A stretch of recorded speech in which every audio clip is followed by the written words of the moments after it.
Oh, shoot.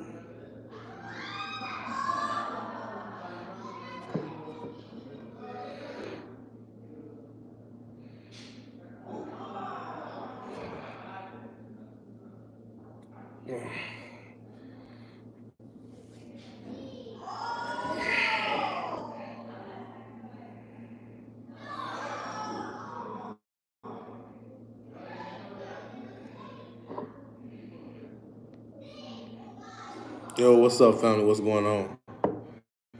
What's up? What's up? What's up, y'all? How y'all doing? Y'all know I ain't never hopped on live before.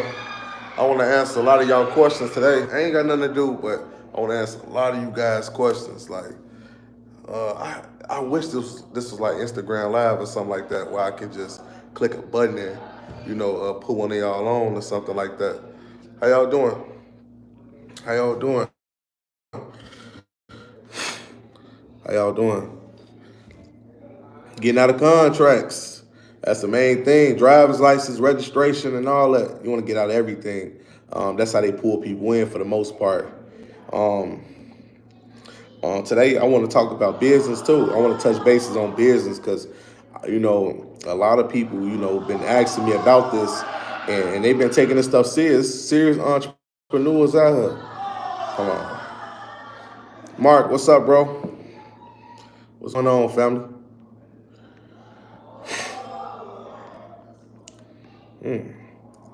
How can I? How can I have the comments? Y'all know how to have the comments. Man, I see the crib came together. Yeah. Yeah.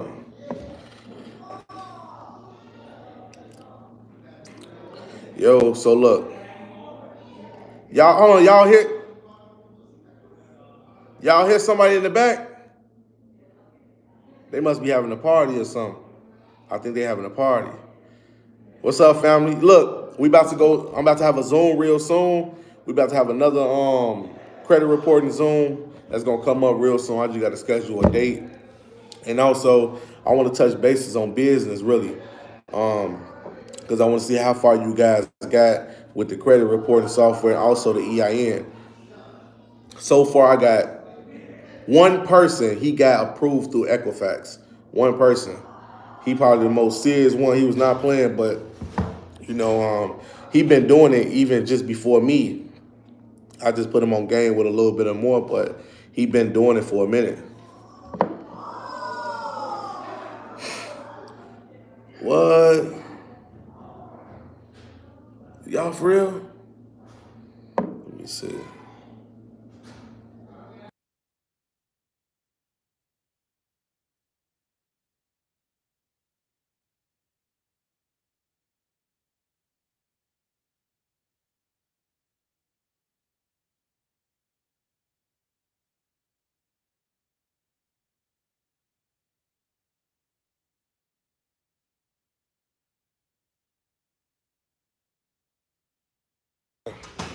Yeah, they must be having a big party or something like that.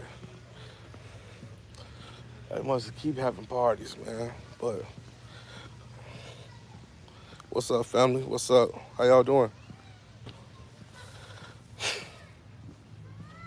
How y'all doing? Hey, I got some more Do Not Detain videos out. I ain't never dropped it yet, but I got another one that I never released before. This one's I got stopped in Illinois. But I think you guys get the point, so I ain't even got to keep dropping nothing like that. If in y'all honest opinion, what videos y'all think I should drop more on? Like the sovereignty aspect or like the credit aspect? Which one means more to y'all?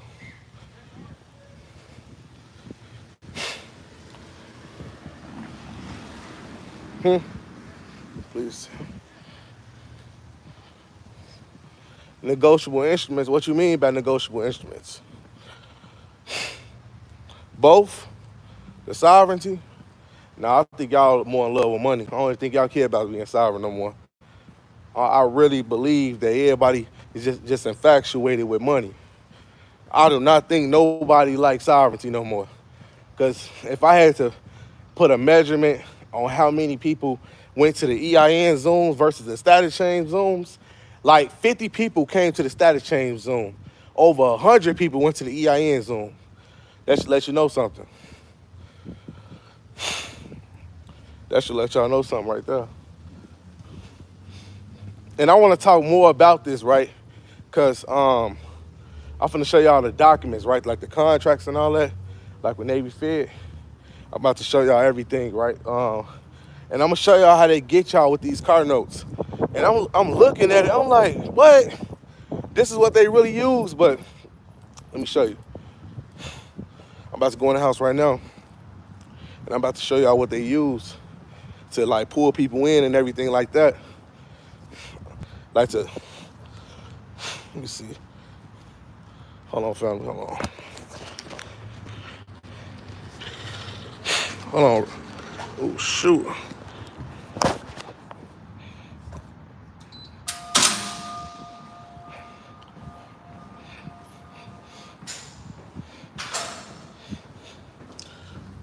Man.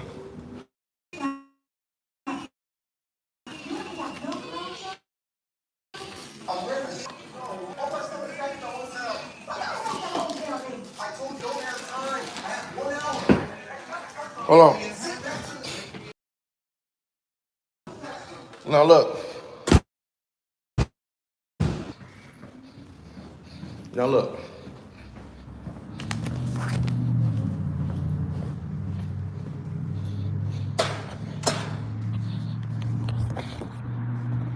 I'm about to show y'all, right? Now I'm about to show y'all something real quick. Now, these are contracts right here. Let me just cover one little thing up. I'm gonna cover one little thing up, and I'm about to show y'all something real quick.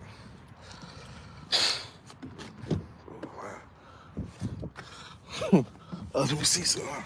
Okay. Hold on real quick. Hold on. I'm gonna show y'all something real quick. Hold on. Oh, fuck. Hold on.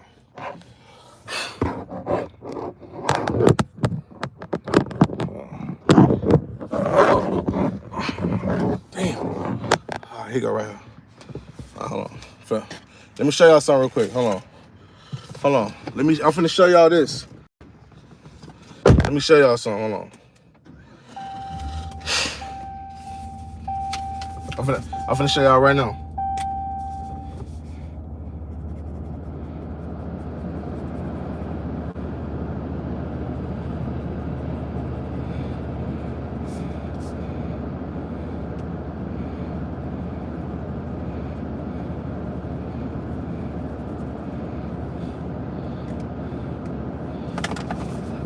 All right, now look. Y'all see this? Y'all see this loan paper, right? Can I flip the screen over? Let me see something. Let me show y'all something. Now look. So at the top, it says promissory note security agreement disclosure, right? Now, when you get approved for a Navy federal loan, right? Can y'all hear me?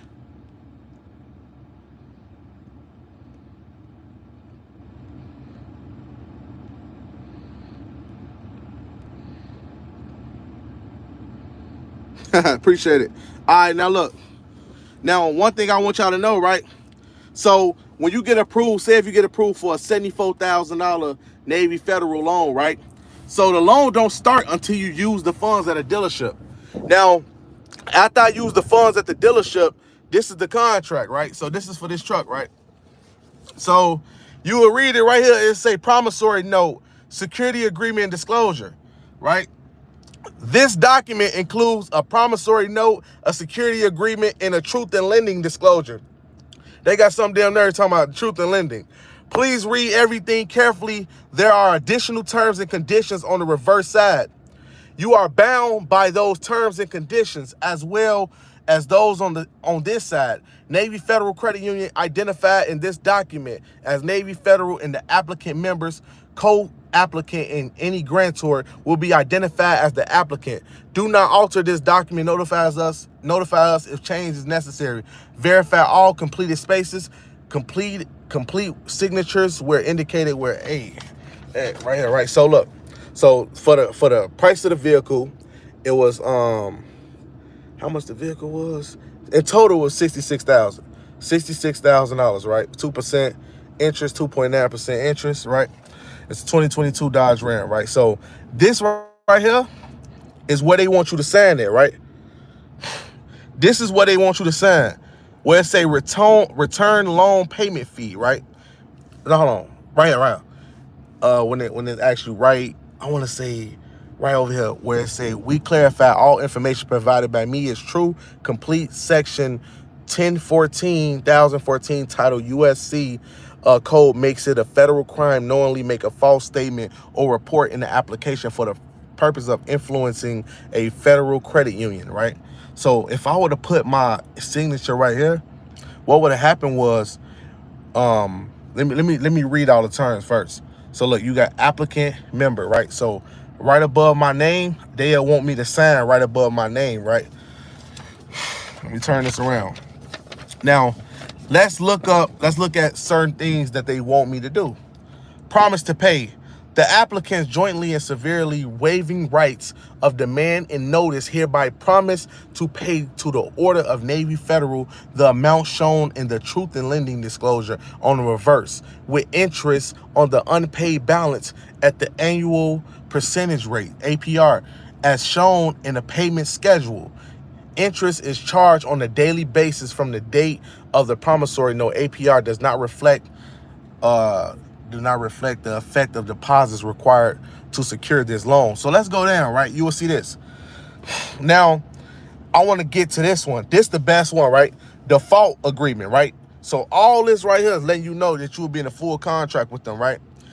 This occurrence of any of the following shall constitute default: failure to make payments as specified, violation of any applicant warranty given in this agreement, failure to perform in accordance with the agreement, discovery that any warranty or statement of the applicant made, right on, because I'm reading off the phone, applicant made in connection with this transaction is incorrect, or any material use of the collateral in any manner prohibited by law, limitation on collateral, by being with this by being attached, levied upon, seized in any proceeding, or held by virtue of any lien, distress, or order, failure to adequately insure and properly register the collateral. Yeah, so this part one is of the default agreement. But when you go down, right, this is what I'm telling you guys. So hold on one second. I want to get to the main stuff. Hold on.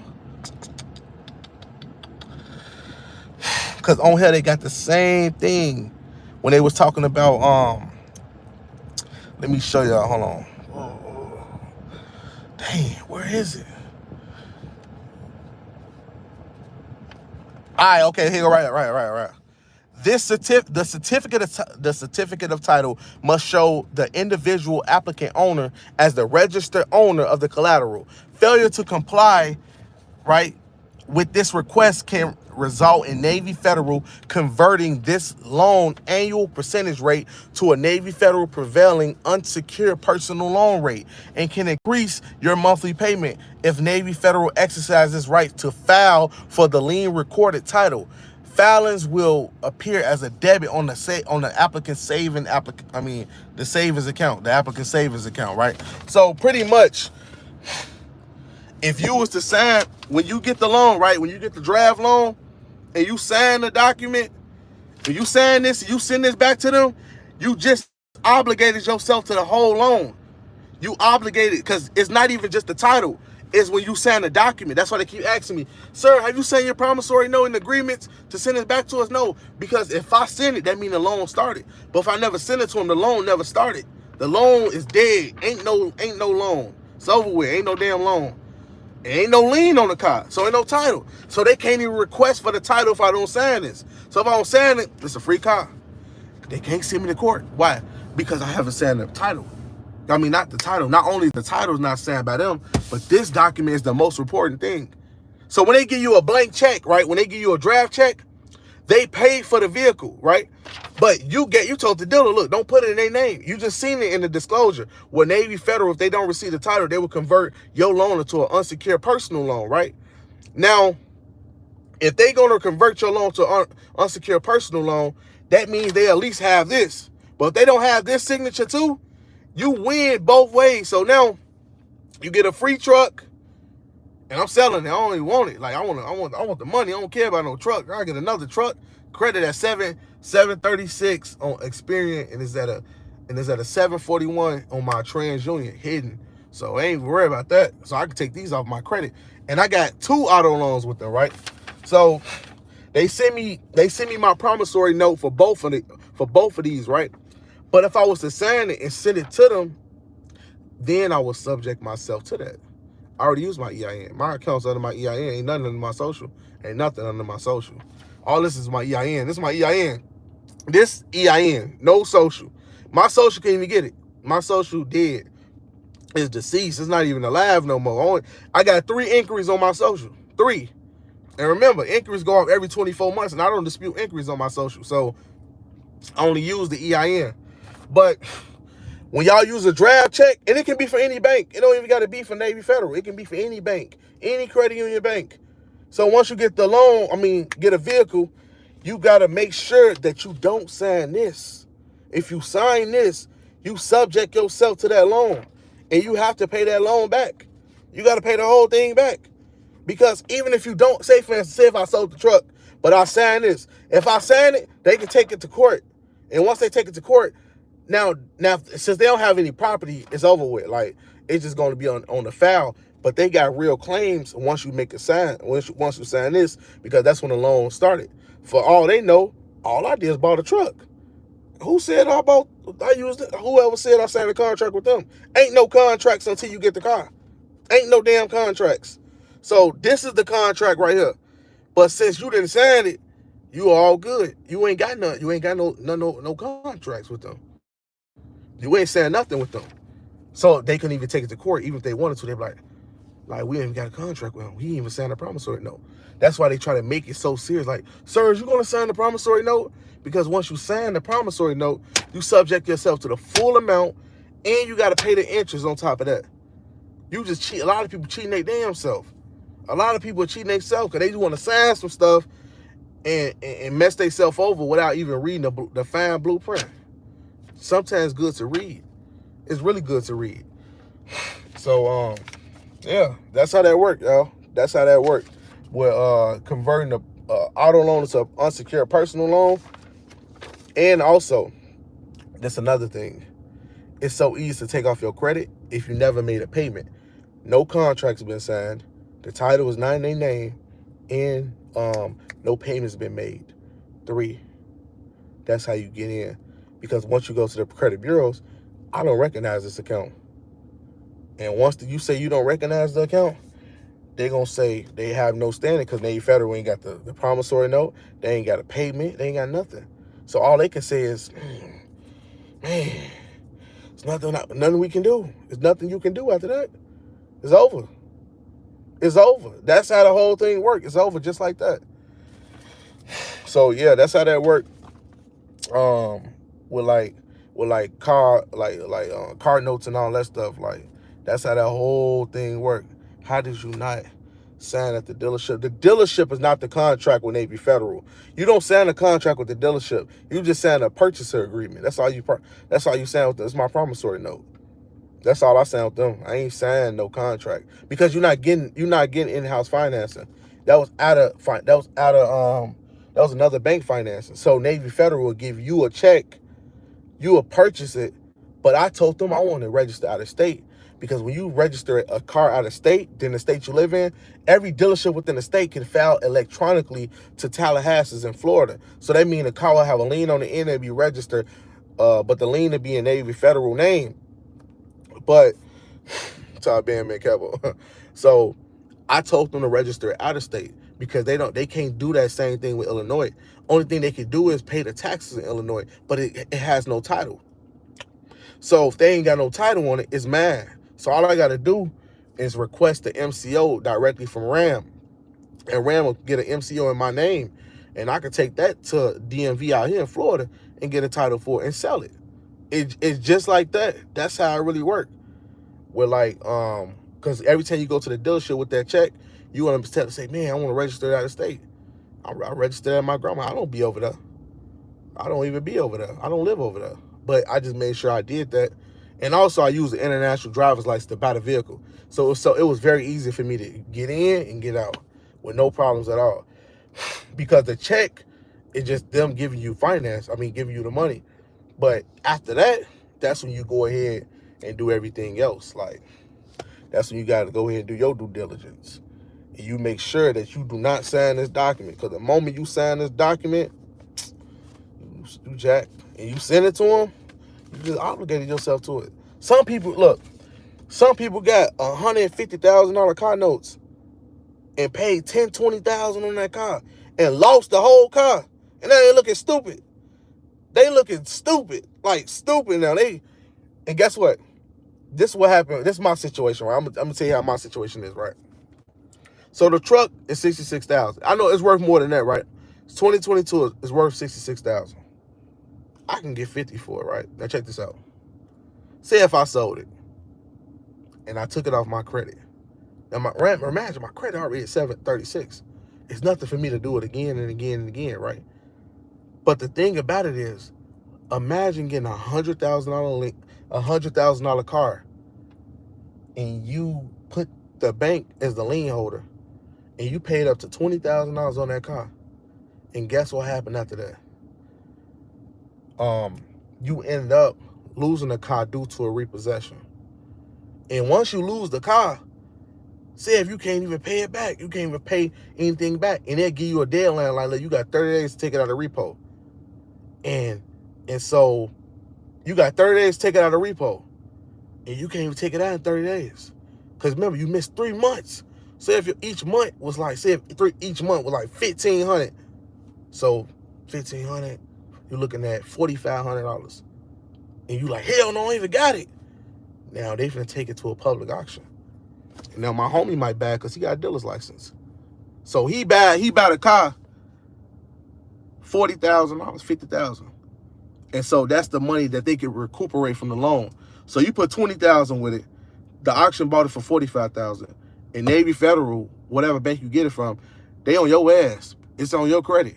Because you have to pay them back the odds of that. So you got to pay them another $30 just so they can take it off your credit. You see how that work? You put $20,000 in the car, you lost the car. They sold the car for half what it's worth. And after they sold in the auction, they ain't even take it to the dealership. Sometimes they'll take it to the auction, right? So they take it to the auction, sell it for $40,000, and you put 20 in there, and now they saying, hey, man, you owe us $40,000 now. So you're not even done. You ain't even got shit. You just put $20,000 in the car. You ain't even got nothing. You ain't got nothing. You ain't got nothing out the deal. You just got cheated out. And guess what the bank's gonna do? They're gonna go to another person. That's why I tell you guys, the moment I will ever take a damn Social Security number serious, that's the day I become a slave. Because I can do it a million times. I can create a million EIN numbers and put it. It's so easy to me. It's like I can do it in my sleep. I got a million Navy Federal accounts. Y'all, this is Mario 6. Why are people taking this stuff? This is Mario 6, y'all. The United States Corporation is Mario 6. Mario. This is Mario. How the game, when you got all the tokens and everything, like, this is a game. It's not real. It's a game. But it becomes funner when you always try to get the advantage, because you always got to protect yourself. The reason why I'm not saying it, because I want to protect myself. It ain't got nothing to do with getting over on a bank. I want to protect myself. You want to be paying a $100,000 note? Ain't even worth it. Let me see. Thank you for all that you do for the black race and others. Yes, sir. Taquan, how did you get approved for such a high price with your good credit? I requested $69,000 for them, and they offered me $75,000. But I thought I had to run another credit inquiry, so I was like, no, I don't want to do it. I'm just gonna keep it. What is that? 69. Well, 69 racks is decent. So they approved it. Boom. Then I applied again next day, like 2 days later. I applied for another 69,000. Boom, got that mug. No, 68,900, but $100 off. So both of them together is over 138,000, like 138,000. So I applied for 2 loans, got both of them mugs, got both, you know, and that's the name of the game. I got both of them. So that's how that whole thing gonna work, and they're not gonna be the lien holder on neither one of those loans. Neither one. I keep both of them. If I want to pay them, I can, but who's to say I don't want to take it off my credit and start over? I could do that too. You want me to tell you why? Yeah, I don't read books. If y'all really want to know, I don't read books. I just live through experience. I just analyze the paperwork. Like, instead of like me going into any other document, you can look, they give you the answers right here. Just open up your contract. They tell you that you are bound to pay this. So I had to realize I'm in a car. This car ain't got a title. They never issued a title because they ain't went out there to go grab a title. So that means I get a car for free. Because if I was to sign it, I bound myself. It's just reading. It's just easy, y'all. Like, how the way all this stuff add up, this stuff is easy, man. And it's very beneficial to those like who start to understand it and everything like that. And it don't take long to build an EIN either. You can build an EIN in 2 weeks. It just depends on. Now, you can do that with an authorized user. If somebody throw you on as an authorized user, then you can do it. You know? And then you get your account with Navy Federal. Once you get an account with Navy Federal, you go ahead and build it up and do what you do. You get an account. Every bank do this. This ain't, Navy Federal ain't the only bank that does this. Y'all know that, right? What a mortgage loan. Oh, the mortgage loan, man. The problem I had with the mortgage loan, I got approved for the mortgage, and then I got denied. And I'm gonna tell you why. Because the reason why I got denied, because I didn't sign these fucking truth and lending paperwork. Because so they was like, it's an adverse action. You have to sign this before we can move on. And I'm like, what the fuck? So I got to start all the way back over. So, and then on top of that, I was late with sending them my tax documents. I sent it to them at the last minute. So they wanted 1099s, but I sent the 1099s to them and they wasn't accepting. They accepted the 1099, but I sent it in so late. So underwriting they didn't even process my stuff. I was so sick, but I was happy at the same time because I said I'll attack the mortgage later. I'll attack the mortgage later because I can get it from any lender. Any lender give me a mortgage. I got a 736. Any lender give me a mortgage. That's not the problem. The problem was that with my bank, I didn't sign these. Because if you don't sign these, they want you to be obligated. Now, if you don't sign it, you're not obligated to the loan. So that they creating contracts. So that's their whole thing, to make sure you tied in with the contract. And I'm not tying in with nothing. I'll make sure all my assets is right. And I can go through. And what's so crazy is I give me another Navy Federal. And the same thing. Start all the way back over. I have 2 of them at the same time. One in good standing, one in bad standing. And I can live a whole. That's how this banking system is not real, y'all. Same with Cash App. How many Cash Apps you can get? 2, 3? How many PayPal accounts you can get? 3, 4? How many Bank of America accounts you can get? Many. It's not real. And what's so crazy is this is actually legal. You know how people will say, is this illegal? This is legal. This is legal to not pay back debt. You don't have to pay back debt. There's no federal statute or state statute in place to say you got to pay back debt. A person get a Lamborghini and say, I'm not paying my note. He's not going to jail for it. It's not illegal to do that.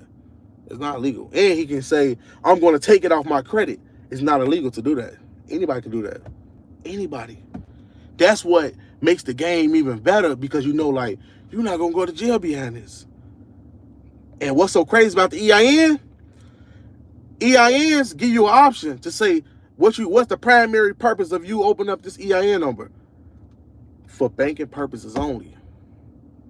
So if you open up an EIN number for banking purposes only, it can't be misconstrued. It can't be reinterpreted, because it clearly said banking purposes.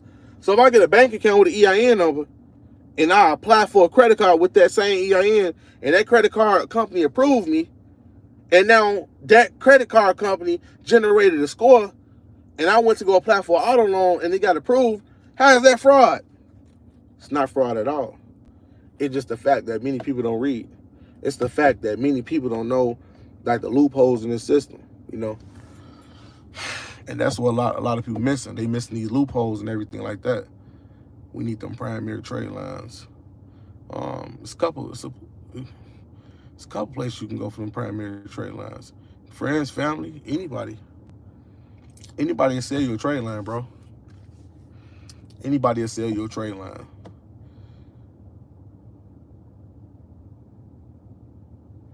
The traffic ticket. Traffic tickets come from driver's license. You got a driver's license within the state. You might as well surrender that. Get that out the way. Get your international driver's license. The man in the house, my international driver's license, but yeah, you might as well do something like that. Yeah. Yep. Shit. Florida got one. Say Florida International Driver's License. Go on their website. I don't know the exact site. Hold on. Florida International Driver's License Association. Search that up. It's in Hollywood, Florida. It's an automobile association. It's an international automobile association, and you apply using you put your information in, and also put your if you don't got a passport number, put your state ID or driver's license number for your when they ask you for your license number within the state, and you can use that when you go to the dealership if you want to. I just use my international driver's license to buy cars. I don't use it for all that other stuff. And I'm gonna keep dealing with that dealership I've been dealing with because they've been showing me love. So anytime I go up there with a drive check, they gonna cash me out. They gonna give me whatever car I need. They're my peoples up there. Most people would be tripping. Like if you go to Ford would be like, we need a state driver's license. The dealership I go to a luxury dealership, and they straight up allow me to buy a vehicle with an international driver's license. No state driver's license.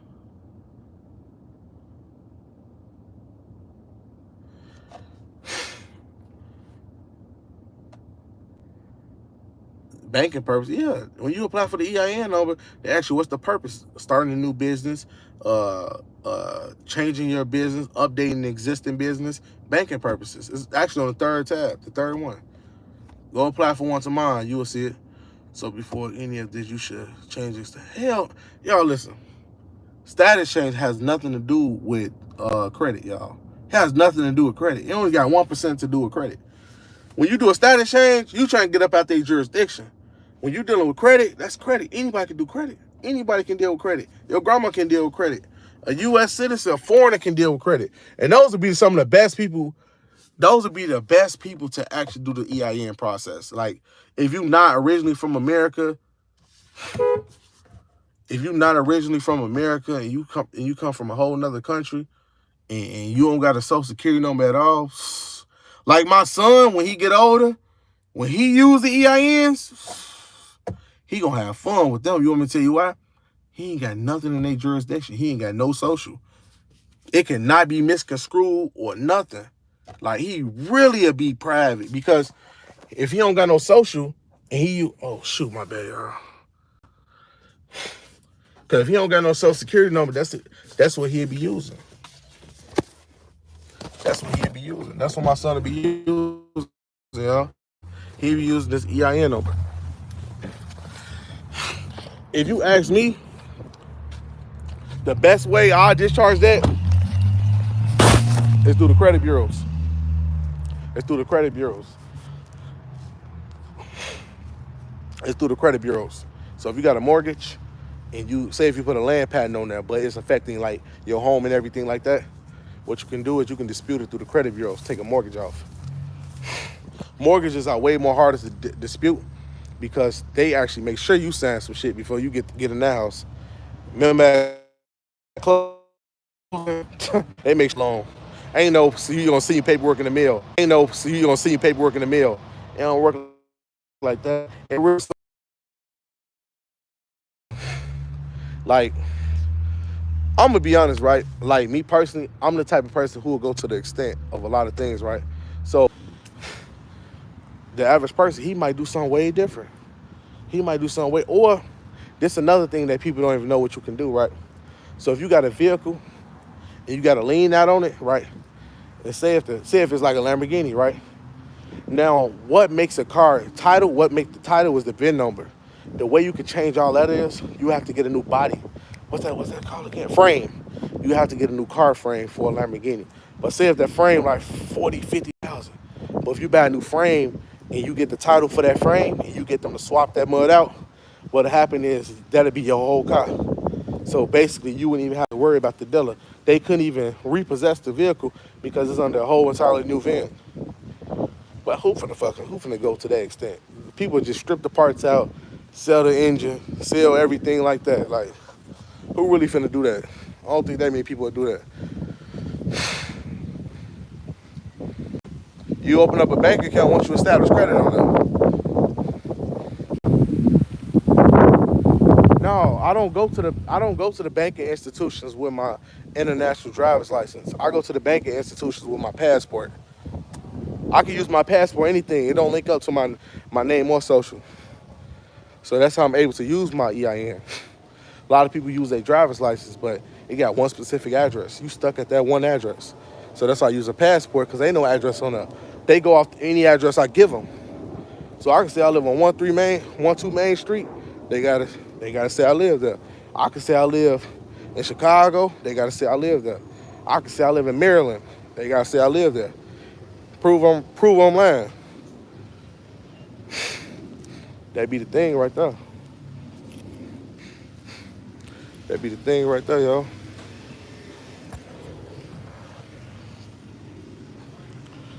So yeah, the EIN, hop on that. But you gotta build credit, to appreciate it. You gotta build credit to get approved. You gotta build credit, y'all. Y'all gotta build credit on there. Cause once you get credit, they can see your public records. And they can see you ain't no, what's that thing called again? And it's something like, it's something where they deny people for bank accounts. I forgot the name of it, but it's gonna come back to me. So once you go through those little services, they'll see that you can get a bank account and they're gonna open up the account for you. Or you can have somebody, get somebody access code. Get like a family or a friend. They give you their access code. I'm gonna start selling Navy Federal access codes real soon. Appreciate it, King. Check systems, yeah. Yep. You said it. Check systems. So that's what happened when you get a new EIN. You ain't gotta worry about check systems. Because you ain't gonna be in check systems. Because my regular social in check systems. And not even because of me. It wasn't even because of me, it was because of somebody else. Because yeah.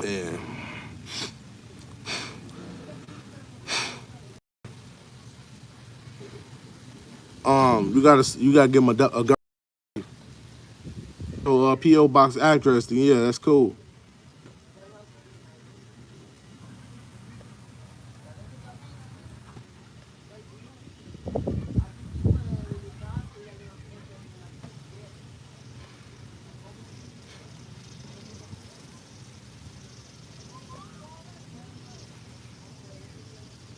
I want success so bad. Yep.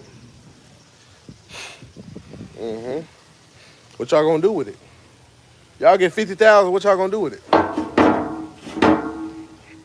50,000 come in your hand right now. What you gonna do with it? 50,000 cash money. You gotta ask yourself that. Like, what you really gonna do with it? If you had 50 grand right now, what exactly is you gonna do with it? And I appreciate the super chat, y'all. But what exactly are you gonna do with it? If you had all that money, what you really gonna do with it? It's a lot of money, but if you ain't gonna do nothing with it, you might want to think on that. Create a few streams of income. Cool. What's the stream of income? Because I found it where when people get that money, they go blind, right? Because I told my wife about it. I said, you very strategic now. Like I told her a while back, I was like, when money was running low, I was like, you was very strategic. I'm talking about like you analyze and you could turn $5 into 50. But when you had 40, 50 in your account, man, went gone. So that's what happened when a lot of people don't stick to those goals. That's what happened when people don't stick to those goals. When you don't stick to them goals and you ain't serious, it ain't gonna work. It's not gonna work at all. You gotta stick to them goals, y'all. I believe in y'all, but just stick to them goals. Dang, JB, hold on, here you go.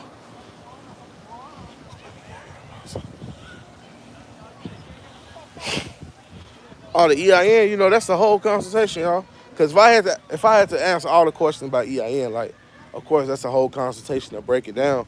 It's really simple, and y'all can buy my recording if y'all want to. I only charge $25 for my recording, and you have to email me the screenshot of the payment, and we can get it going. I'll send it to you personally.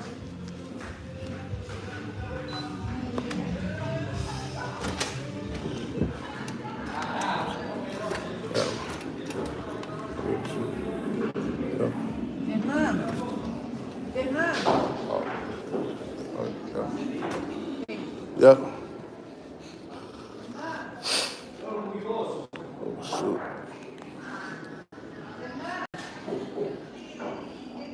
I forgot. Hold on. Oh, man. Oh, man.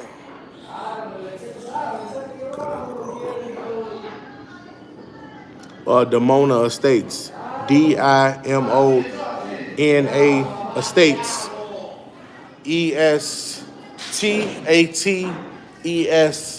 @gmail.com. Dimona Estates.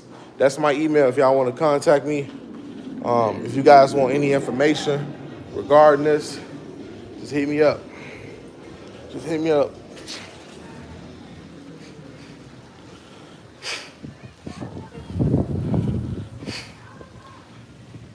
There's 41 people on here. That's 41 million. That's $41 million if everybody was like that. Like, right? It's 15 of us.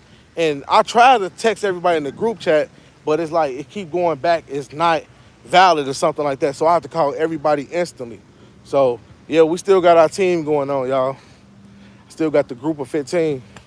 But we're going to have another team as well, but I got to work on this first group because I got to make sure that they straight as well.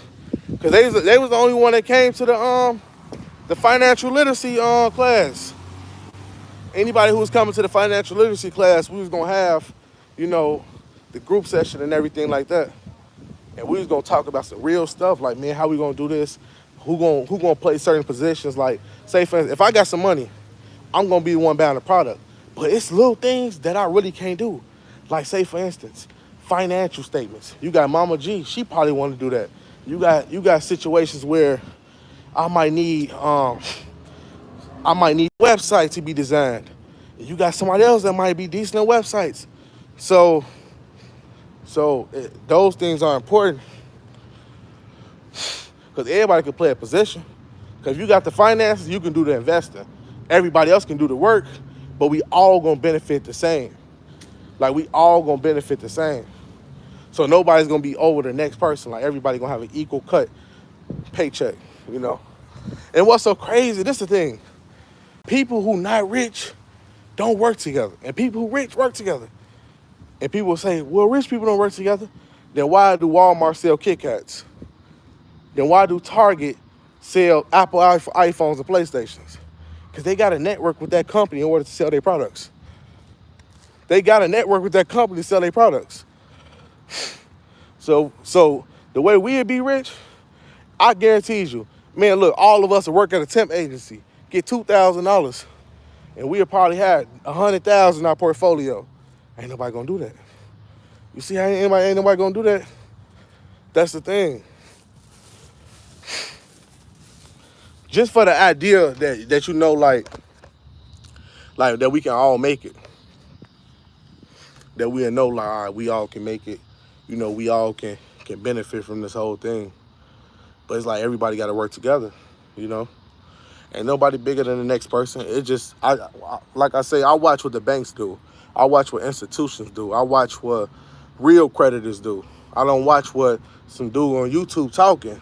That's the whole thing. Ain't no talking. We getting right to it. It's been a lot of trial and error throughout this whole thing, and people ask me about the 1099A and things like that.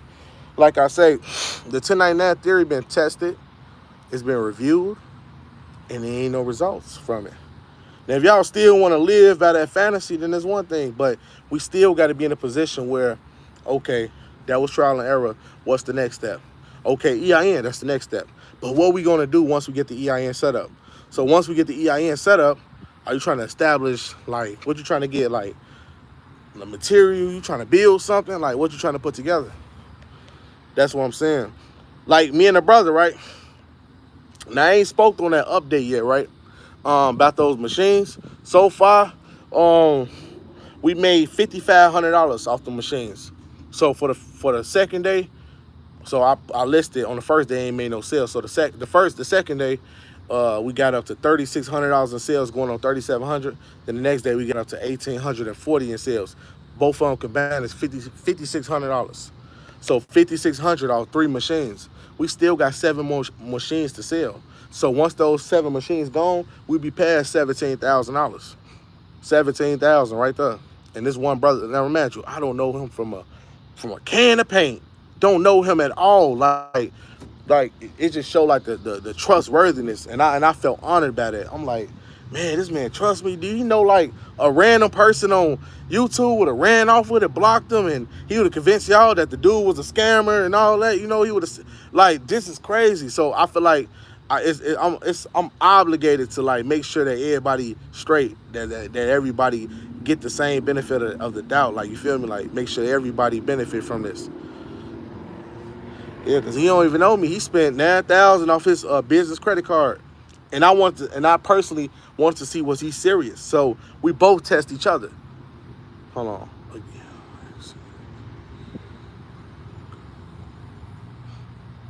So we both test each other.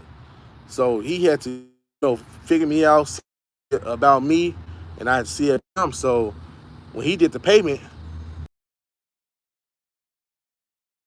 $9,000 for you. A random person. I'm talking about a random person. Almost 10,000. Actually, it was 9,600. Let me take that back. It was 9,600. Who finna pay that?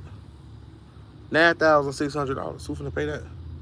And so once he did that, I'm like, look, bro, I don't even want to cut. Only thing I might take a couple hundred. I told him, I said I give you the whole thing, 16,000. I told him I give you $16,000. You ain't even worry about it. I'm gonna give you 16. So we had 5,500.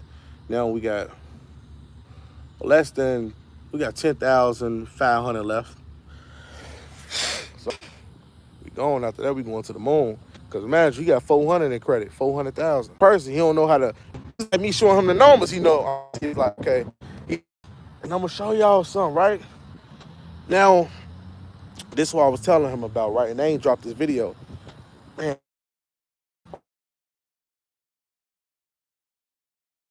hold on. It's frozen. Yeah, most people would try to have a contract signed, but I taught him something with the credit cards. I told him if the service didn't work, like if I ran off with it, he can dispute it through his credit card company, through Alibaba, and they would have gave him the full amount back. He's a good creditor, so they would have no problem giving him a refund. It's finna freeze up a little bit, y'all, but I'm finna show y'all something, right? This is me and him. Look, this is me and his next project, right? I don't know if this is gonna be the next one, but this is what me and him looking to get into. Look. Hold on.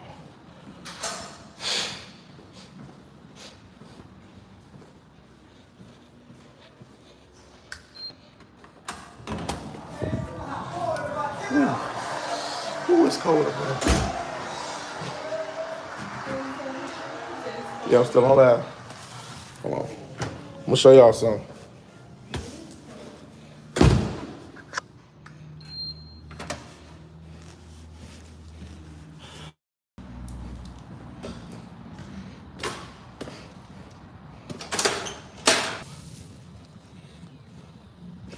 I'm about to show y'all one of my blueprints. And I got this from a guy in Sweden. I guess it's a company who in Sweden that that sold it to me. I'm gonna show y'all real quick.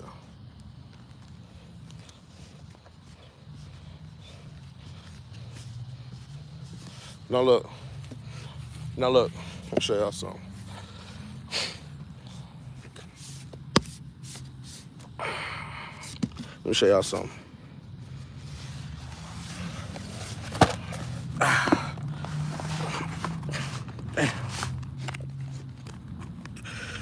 Y'all see that? Y'all see that blueprint? You got the full foundation up in here. Project information, floor plan, elevation, joist and roof plan, electrical plan, building section, 3D and exterior elevation, details. And it's the full blueprint on how to build the house.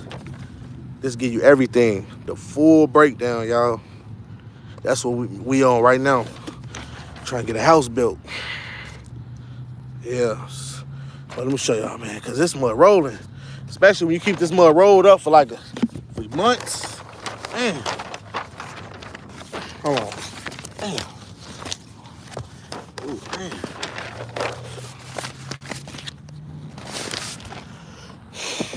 Hey, you see this? Hold on, man. I can't even. I'm trying to get this mud together. Hold on, family. I'm trying to get this mud together, y'all. Hold on. Damn.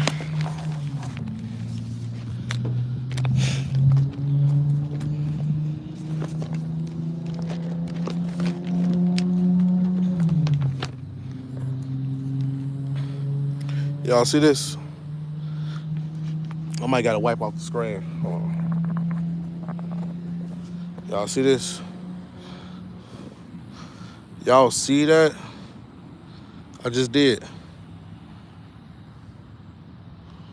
Y'all see how this look? Y'all see this much? 2 stories. I need 5,500 square footage just for the lot size. The house is 3,600 square foot. House actually was designed, I think, Switzerland, not Sweden, Switzerland. It's nice. Yeah.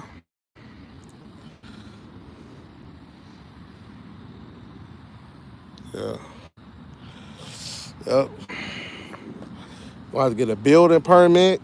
And gonna have to get the property where we're gonna build this on. That's gonna be in a big dispute because Florida, man, Florida real estate is like no other. Like, man. And they ban them out fast. Like, Florida's not like, no, it's too high in demand. I might have to take this mud to Illinois. That'd be cool too. I know a couple areas in Illinois that this will sell. You know, we both gotta be in agreement. So that's what I'm waiting for right now. I'm waiting for me and him to be in agreement and we can get this thing started. But first he got to see that money, you know? He ain't even saying that. Like, he'll do it right now, but I just want to show him, like, look, man, we're going to go ahead and skyrocket off. I just need to give you the rest of the money. Yeah. Yeah. These millions come in, you know, all this stuff can happen.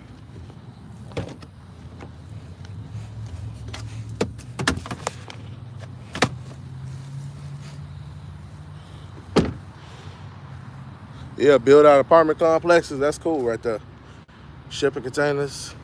You ain't got good signals. Wheel of death. I don't know. I got some good signals. I just don't know what's going on really.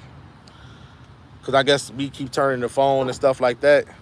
I think that's what messing me up. But right now, can y'all hear me?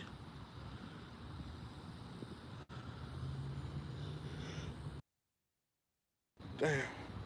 Hold on real quick. Hold on.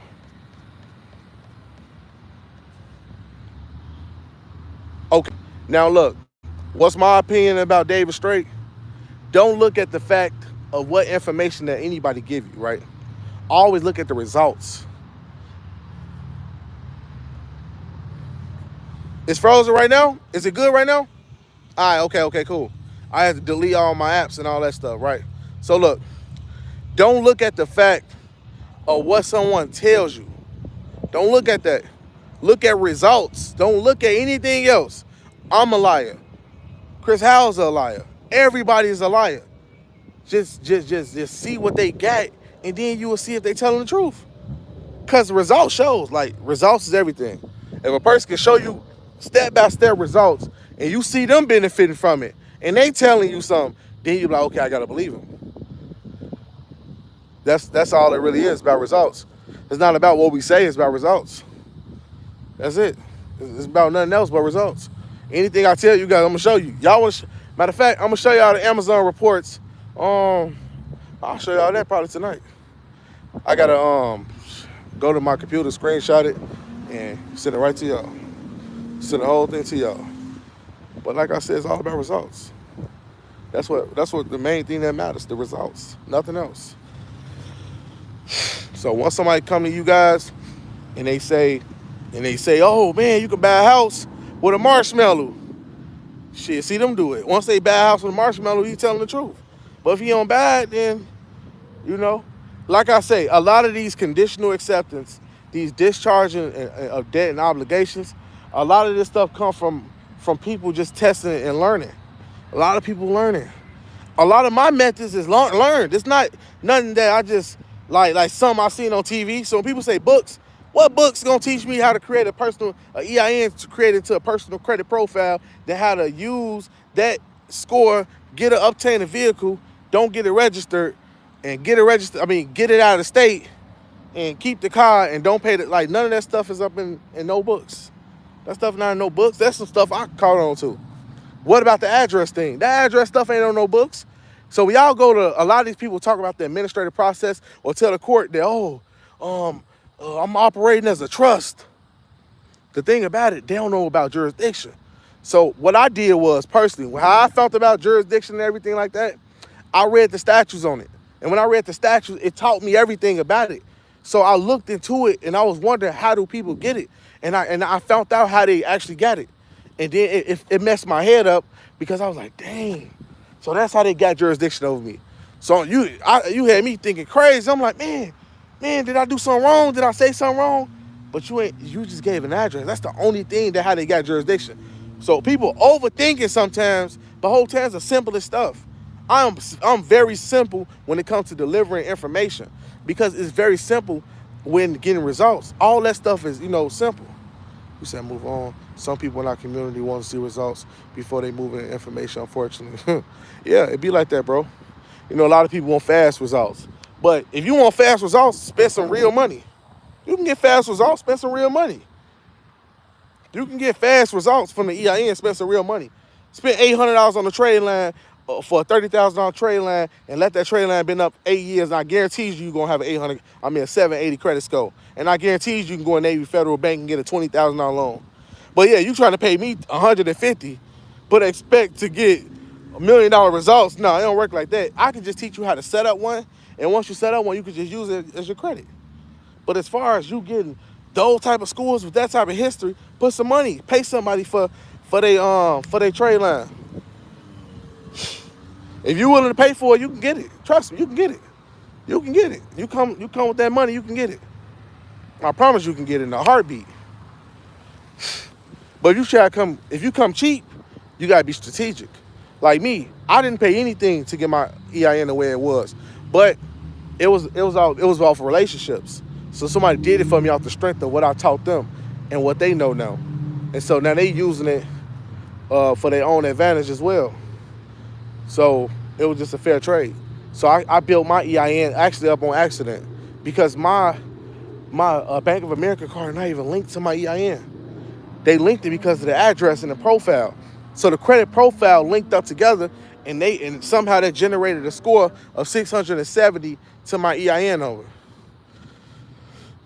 Man, that's crazy. Said, give me 2 weeks. Where do I get a trade line for? You can go to anybody asking for a trade line. So I need to build my EIN up on accident.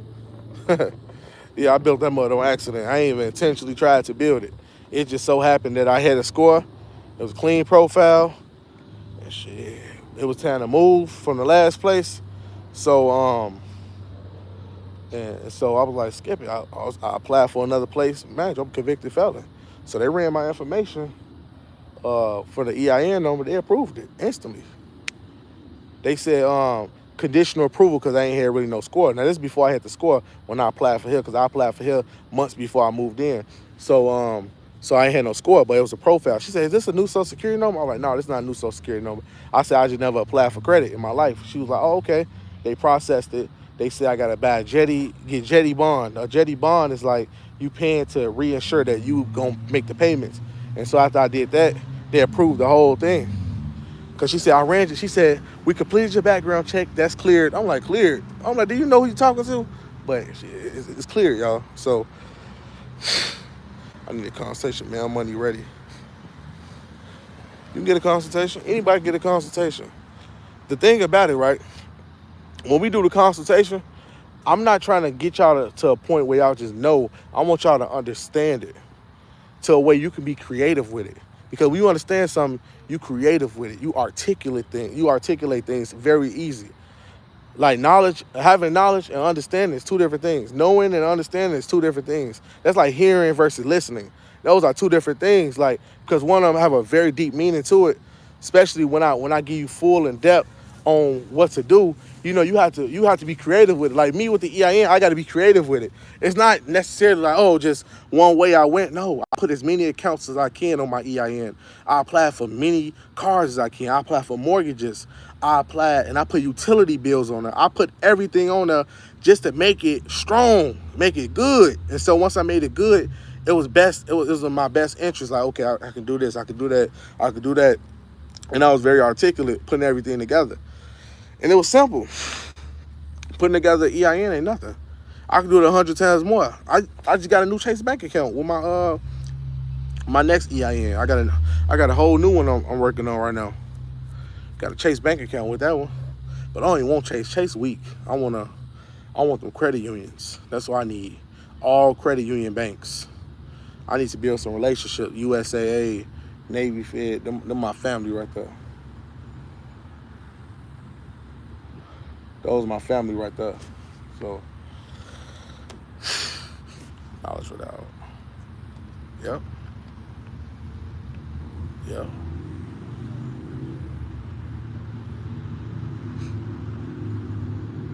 Yeah, trade line's expensive. Paying fair, yeah. Trade line's expensive depending on what you're trying to get. Like, you can get $1,000 trade line that only been up for 6 months. That's cool. That'll get you somewhere. Everybody text my email. Let me put it in the chat right now. Can I type something in? No, I can't even type nothing in. Let me see something. No, I can't even type nothing in, y'all. I don't even know what to say. All right, now look. My email is Demona Estates. Demona, DIMONAESTATES @gmail.com. Demona Estates @gmail.com. I'm actually going to put it in the description when I'm done. Demona Estates @gmail.com. DIMONAESTATES @gmail.com. Yeah, appreciate it, Gina. Thanks. Yeah, that's my email, y'all, if y'all want to get in contact with me. And trust me, it's not that easy to get in contact with you guys, y'all. If y'all ever email me and I never respond, it's not because I don't want to. It's a lot of people. It's a lot of people, y'all. It's a lot of people. I haven't responded to everybody on Telegram. I got over 50, 60 messages on Telegram, Instagram, Facebook. It's almost impossible to reach out to everybody. I'm talking about to get to everybody. It's impossible. That's why I like having these group chats so I can work with you guys and we can set up way more Zoom calls and people get this information. This information here, y'all, it's good information.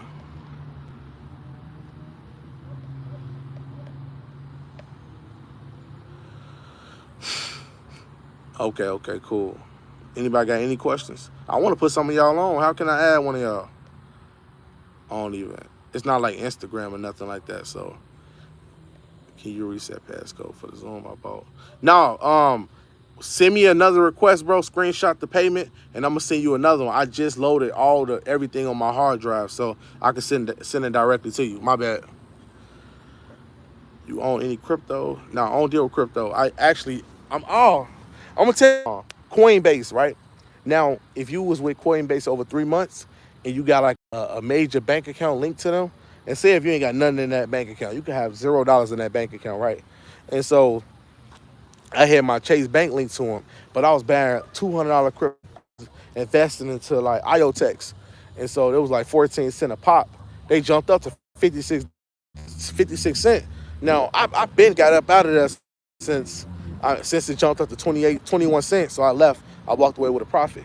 Now what I did was, so I funded my account all the way up to $20,000. Now imagine, I was so thirsty, I sent it to my Bitcoin. So I sent myself up to $2,000 that night. Like I sent it to my Bitcoin, my Coinbase Bitcoin, and then I sent that Bitcoin directly to my Cash App Bitcoin, and it came. I was like, what? So I kept doing it. I'm like, dang.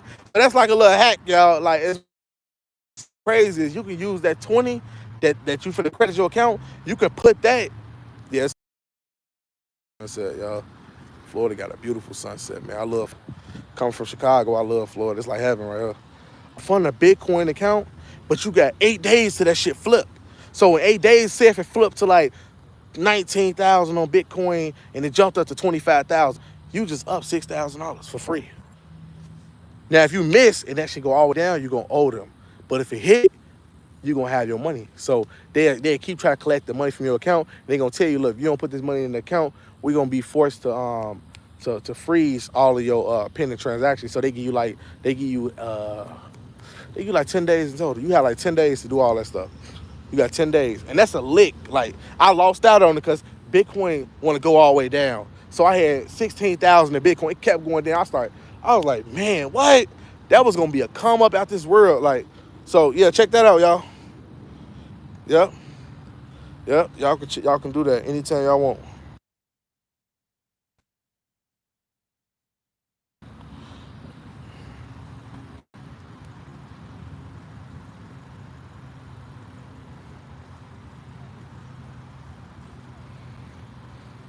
Yeah, you can do that. Anybody can do that with Coinbase. Anybody, y'all. If y'all want to do that, man, that's a come. I was like, what? That was a free $2,000. And now imagine the account that I had linked to it. It was one of my old Chase accounts, but that account wasn't even active.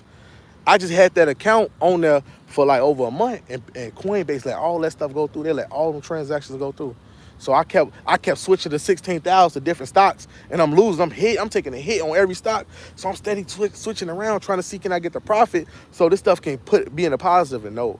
And it's been days I've seen Bitcoin went from 19,000 to 28,000. So just imagine 19,000, 28,000 within a 5-day period you pull out. That's $9,000.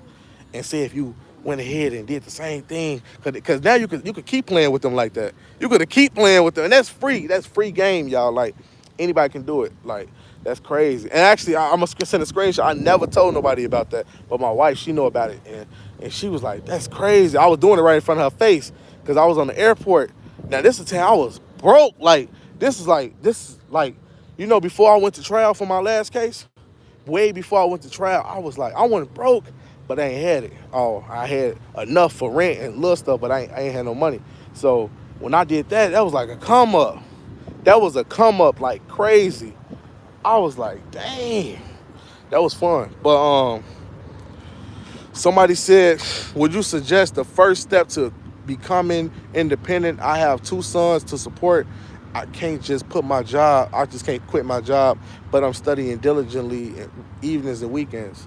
Yeah, come to my class. I got you. If y'all want to know other ways to get money, man, look, y'all better just get y'all fingers dirty. I'm gonna tell y'all something, right? Y'all don't know like the extent that I go to with like learning this stuff. Y'all better know how to make up bank statements. Y'all better know how to write out people's tax returns. It's a million hustles that I can put y'all on. I can teach y'all how to make 1099 legally, how to make 1099s, like within your social and all that stuff, like, and you don't even have to worry about like no consequence. I don't make Social Security cards, like I don't do that, but I could make a bank statement. It's a million hustles out here that you can learn from, like it's networking, selling online, selling on eBay. Hell, we go to Goodwill and buy $10 printers and flip that shit for 178. Man, my wife did that in Chicago. Bought a $10 what's that printer that start with an E? Express something. It's a black printer that start with an E. And tell you how to stay Epson, yeah. It was Epson. So we had bought an Epson printer for $10 at a thrift store and sold them up for $178 on eBay. So I go to thrift stores and I buy stuff and I reflip. I'm thinking about going to the thrift store tomorrow. There's a lot of money in that. A lot of money in thrift store. We found the $100 printer, sold that mud on Amazon for $350. Because it depends on what Goodwill you go to. We went all through the city to Goodwills. And we was making some good money off Goodwill. I'm talking about good money. We had battle merch. All of it be gone the next day. Like, anything, y'all. Like, it's a million things. Resell books, it's cool. It depends on what kind of book. It really depends on what kind of book. But if people talking about profits, like, something crazy. Like if you want to make some real money, or I'm going to do it like this. The average person make, after taxes, you make $60 to $70 a day. The average person who work, right, they make $60 to $70 a day. So if you can make $60 to $70 a day at home, it'd be a better situation, because now you're still in a better position to take care of your kids. You're in a better position to save up more money. So since you can do that, that's so you can leverage off different things. So like I said, it's not one way to make money. I can only show you what I did. I can't just get, like some people would just say, well, you can do that. No, I'm telling you what I did. This is what I personally did. This is how I've been surviving. Because remember, I haven't had a job in 4 years. The longest I ever worked a job, like paycheck to paycheck, it was 8 days. And they told me I was not a good performer at a job. They said I wasn't a good performer. I didn't know how to, move as fast as everybody else. And I wasn't active and everything like that. So they fired me because I wasn't that good of a worker. And that was crazy. And I actually thought it was my background because I just came home from prison. But it wasn't even that. It was actually I wasn't able to work fast enough. I was like, what? And so I had went ahead and just started doing this independent stuff, being an entrepreneur. And it was hard. It was really, really hard. But it was fun too, because I ain't gonna lie, it's the experience, y'all. Y'all gotta understand. Like, you talking about when you ain't got nothing. It's been days I ain't had nothing, like $20 walking, had to take the bus. But this is the thing, it don't really affect me like that. It's been days I had $20 with the sun in Florida. I had $20 one day, and we came up on $4,000 the next day. And we came up because I used to sell AirPods and all that stuff. I got a plug out there, and he sent me some AirPods, and I sold them much out here in Florida. Like, I personally I don't let that stuff affect me, though. Some people, they go crazy and they lose money. Not me. I don't really care too much because I know I get it back. Like, I don't let that stuff, like, hold in my spirit and I get sad and all that, because I don't really know. I don't really let that stuff get me down, really. Like, some people do. Like, some people can't take, like, pressure. When people get pressure, they start going crazy. They can't handle themselves. They man, go crazy. They go broke. Man, you seen, evictions I seen? Eviction threats? I'm going to tell y'all something crazy, right? Before, like, all this credit stuff happened, right? So the landlord tried to give us an eviction notice. This was back in April, right? Because I told my wife, I said they're not going to end up paying us back. So we was waiting for our Florida. Now imagine, we got our Florida with a CPN number. Our Florida's supposed to pay our rent. And so, by them supposed to pay our rent and everything like that, we waiting for it. So we in April. Now we got to May. Landlord put the eviction notice. We ain't paid that. We like, skip it. We don't even care. 2 weeks later, he threatened us. So we'll send you guys to court and all that. We F you. So we waited some more. Now we got to June. Our Florida come. So man, we got both the checks. Now, they was like, so we was like, okay, where's our deposit? So, cause imagine, rent got paid up for the last month, but then the next month come, we got the checks for the last 2 months we missed. So we like, hey, you got our deposits? They said, man, and I told my wife, I said, look, they gonna put accidental and all that stuff. They gonna be lying to us just so they won't have to pay us that deposit back. Come to find out they did that. So we like, okay, y'all wanna play games like this? We used both them our Florida checks. They was written in the name of their company. We used them motherfuckers and signed ourselves as the owner. Cashed them motherfuckers out with Navy Federal, right? So after we cashed them motherfuckers out with Navy Federal, we kept both the checks. So that was even a better situation. So we didn't have to pay rent. We left and they ain't reported on the credit. So the credit not even hit. They was like some third parties. Like, what's so crazy was we could have stayed in that mud for half a year without paying rent. It's that, like, man, they be serious, y'all. Now, right now, I would say it got way better. Way better. And a lot of money don't even come from consultation. It really the credit. Not even the consultation really like that. Consultations, that's cool. That pay like bills and all that stuff. But compared to like the credit, man, compared to all the other stuff, man, if I would have known what I know a long time ago, I would have took all the steps I'm gonna take. All the steps. And I wouldn't even hold back on it. I would have took my own advice and I would have went crazy.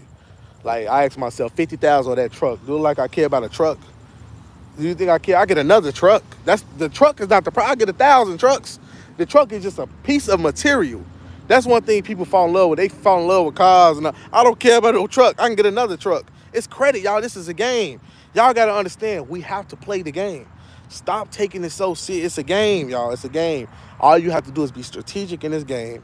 And remember, the bank, that's the headquarters of the game. So you have to just know how to beat the bank and take all the coins and run away. And it's like people gotta instill that into their mind legally though, where without you jeopardizing your freedom or anything like that. I'm not telling you to cash a fake check, which I won't tell you to do that. And also, I can't touch bases on that. And I'm gonna talk to y'all about that. And I'm gonna show y'all something later. Hold on, but you ain't gotta worry about cracking cards and nothing like that, because you got to do everything legit. Don't ever put yourself in a position where you got to rob somebody, hurt somebody, because it's too much free money out here for a lot of people. There's a lot of free money. People willing to throw this shit in the garbage. Another thing, this is what I want to tell y'all, right?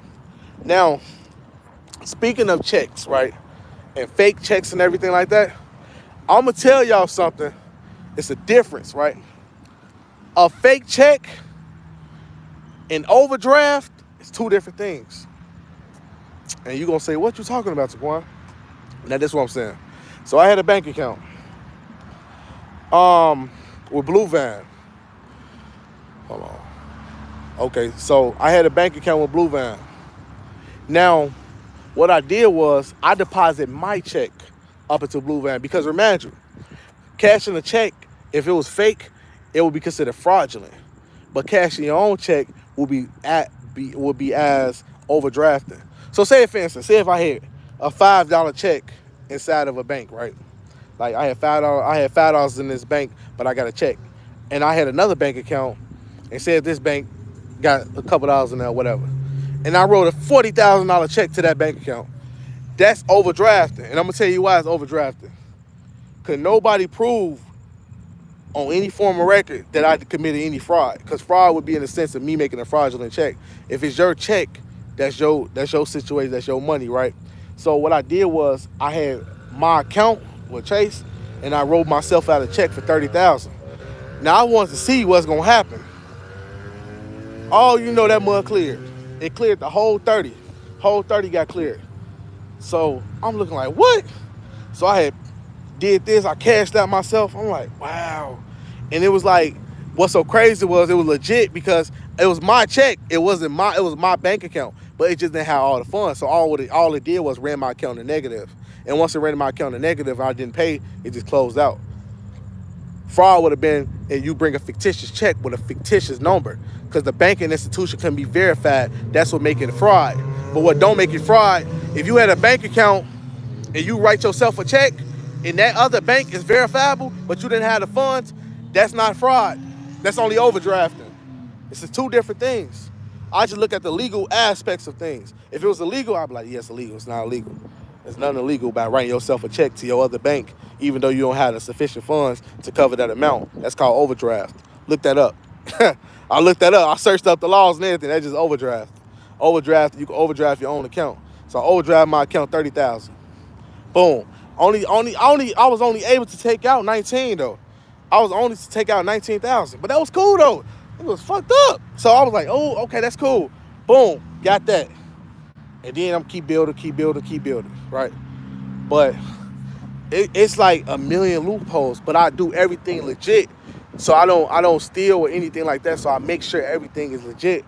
It might seem like, what the hell, like this sound, but no, I can tell you, like, overdrafting is legal. Anybody can overdraft their own account. It's not illegal. Somebody tell you that they lying to you. Anybody can overdraft their account, but they will put you as responsible for paying it back. But if you don't pay it back, you're gonna close out the account, get a whole new account. Somebody just asked me something. Say I'm about to try that. Yeah, you can try that. You gotta have a banking relationship with your bank. And if they see you deposit that type of money and they trust you, yeah, they'll let it go through. Once they let it go through, you're just gonna end up losing that account if you don't pay them back. That's just all that means. Yeah, everything legit. Everything legit. Like I said, these are all methods. Because like I said, I'll tell you guys what I do personally, what I done, what methods I choose, what formats that I put together. Me personally, I would never teach y'all some stuff I personally don't do. It just wouldn't make sense because, like, I got to give y'all the experiences. I also got to give y'all the downfalls to certain things. And when I give y'all the downfalls, some people like, damn, like, that's what happened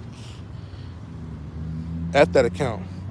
30,000, you talking about you owe rent, your baby crying, you about to get kicked out. You think I don't care about an account? And I know what I know. Like, who cares about an account? You about to get kicked out. So you care about your bank account. And you apply for a loan, they don't give it to you. That's that bank account. Get a new one. Start over. So, yeah, so, you know, it was good speaking with y'all, man. What's up? Any questions, y'all?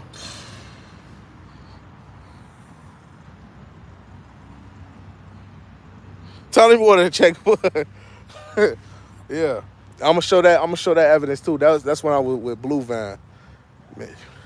Yeah, that's when I was with Blue Van, man. I overdraft my account and they closed it out. I didn't care. I was so happy. I was like, oh, I can breathe. And then you gotta keep going. That's the thing. You gotta keep going. You gotta find new strategies. You gotta find new plots. Like this truck, that's a new plot. This is a new plot. This is a whole new plot. Dude, this is a whole new plot. Cause now they ain't got the title. I got my own title. They ain't got the contract signed. Cause if I sign the contract, I subject myself to the contract. They finna have 50 right here. And you do the same thing over again. But I ain't saying, like, this is the thing. The whole purpose is to get a business going, right? Now, this right here is just you doing a little credit, little things. But at the same time, I wouldn't say this longevity because at the end of the day, you still want to make the financial advantage from this. What's the financial advantage? What you going to have set up? You got a website set up. You got the credit software set up. These are things you need to be having set up. So right now, this is what's getting set up right now. Because, you know, 50,000 here, 30,000, that's cool. But put that 30,000 into something that like a money engine. And then you got to keep going, keep recuperating the funds. Like, keep it going. It's an engine, y'all. Keep it going. Don't stop. Keep it going. You know.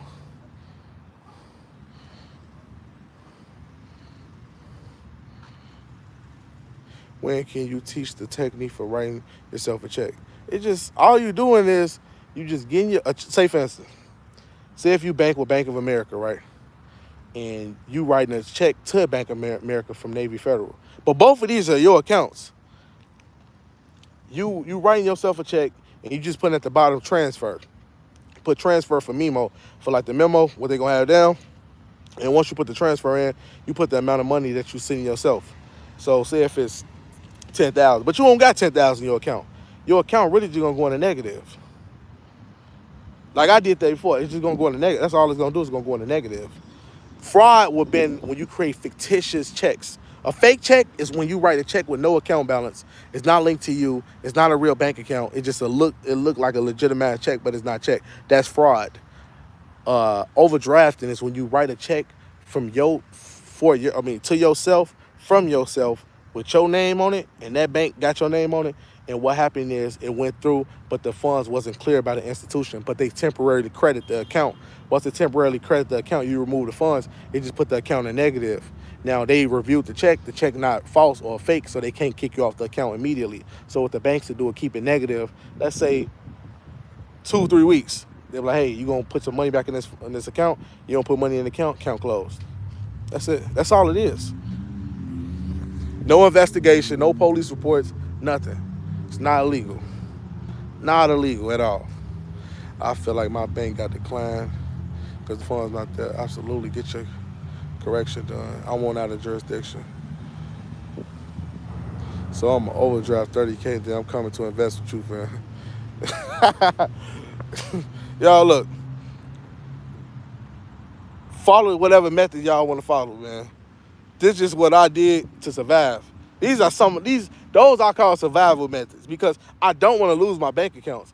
But if you put me in a situation where I'm like, all right, damn, money tight, I ain't got a dollar. I gotta put something together. But if it's like a situation where, like, if you got the funds and you got the bank account, you got the network and you good. But if you in a situation where it's bad, money tight, ain't nothing around, and you like, look, I want to overdraft this account, you willing to lose it, go ahead. You want to lose it, go ahead. I don't blame you. I ain't blame myself. I felt more happy with losing the account because I was benefiting from it. So I was able to get this, I was able to get that. Rent was paid all the way up. So now we just chilling. And now business and investments going smoothly. Everything going good. I'm going to tell y'all a method, right? I'm going to tell y'all something, right?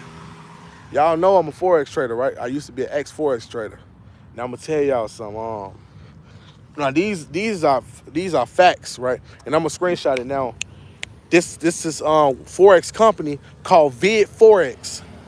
And what I did was, right, I'm gonna tell y'all something, how calculative I am when it comes to this, when it comes to like calculations and math, right? So I calculated time. So check me out. And it's free game. Y'all can try it anytime. So my theory was that you have two different countries with two different time zones. You got Europe, you got Euro dollars, and you got US dollars. Euro goes off the time of Switzerland and Germany. They goes off them 2 times. And from America, that's like an 8-hour difference. And so what I did was I found out exactly what made them kind of different. So when I'm doing my investigation, I'm looking through everything, I found out every night at exactly 10 o'clock Eastern time, I put a trade in to sell Euro, right? Every time I invest my money USD versus Euro, I sell Euro because around that time it is 5 in the morning. It's 5 in the morning in Switzerland into 8 in the morning. That's their downfall time because in America we speed up between the times of no, matter of fact, I'm wrong. It's 11 p.m. to 2 p.m. I mean 2 a.m. So we speed up around 11 p.m. to 2 p.m. and they slow down between 5 p.m. and 5 a.m. and to 8 a.m. So we got 2 in the morning. So we got 11 p.m. to 2 in the morning, right? U.S. time. And you got 5 in the morning to 8 in the morning, Switzerland, Germany time. So every night I sold at that time. And remind you, I'm putting up $500 a day, smacking them every single day, and my method never failed. It failed me 2 times. And so I got my account for $500 to $4,900, right? But they scam me because they are a scam broker. So when you withdraw for them, it's not like the U.S. brokers. That's overseas. So they took all my money. So that's why I stopped Forex. Because at that specific time, I was making so much money. It was crazy. Because I was telling my wife, I'm like, dang, we making it. Like, I'm making $1,000 a day. I did $1,000 trades, and them was hidden. Boom, boom, boom, boom. Ain't missed one of them. So that Forex, that stuff worked. But I did, man, long time, right? Like long timing. So I do 3-hour trades, 4-hour trades. But I look at the downfall time in every country. So I looked at an 80% accuracy when I trade. So if we trade the USD versus Euro Monday through Friday, I'm gonna see my numbers add up all the time. So I sell at exactly 11 p.m. and I put it through a 3-hour duration. And most of the time, that shit go down 300-400 pips. 300-400 points. Pips, points, however you want to add them. So it go down that much, 300. It goes down to 300 of them. And when it went down, I was winning. I was smacking them every day. So when it's come time to withdraw, I try to withdraw the full amount. They ain't let me talking about, oh, you can't withdraw all of this. Like an East Indian guy hopped on the phone and they were scamming people. It was this Hawaiian dude. He cracked them for 70 racks. And they closed his account without any notice. It took this man money. So overseas, this trader, y'all do not mess with them brokers. Y'all gotta mess with brokers here in America. And that's what discouraged me because I made so much money off them and they really did me dirty. They did me dirty like that. They did me dirty. So I would never invest with them again.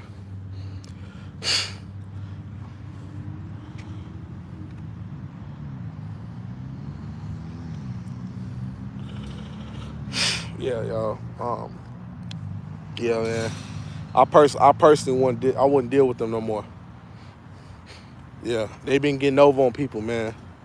Yeah, but Forex, yeah, around that time, it was a good timing though. But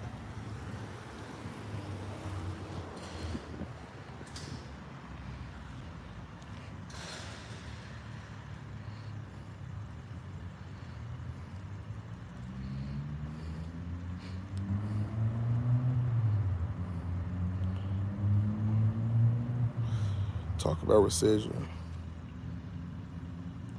Rescission, I don't deal with rescission. Cause when people talk about rescission, I seen the female she described about rescission, right?